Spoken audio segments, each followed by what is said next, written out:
বদরের যুদ্ধে মুসলমানের সংখ্যা ছিল মাত্র 313 জন, আর কাফেরের সংখ্যা ছিল 1000। ঠিক কিনা বলুন? উহুদের যুদ্ধে মুসলমানের সংখ্যা ছিল মাত্র 800, আর কাফেরের সংখ্যা ছিল 3000। ঠিক কিনা বলেন? আপনাদের কাছে আমার প্রশ্ন, ওই যুদ্ধগুলোতে মুসলমানরা জিতেছে নাকি কাফেরেরা? বলে বলুন।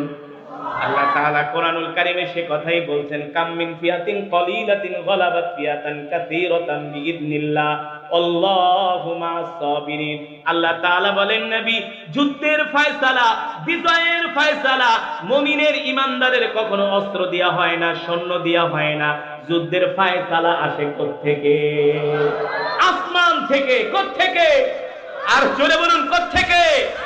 আল্লাহ রাসূল যখন বদরের প্রান্তরে গেলেন, কাফেরদের সংখ্যা 1000 আর মুসলমানের সংখ্যা 313 জন। আল্লাহ রাসূল জায়নামাজ নিয়ে বদরের প্রান্তরে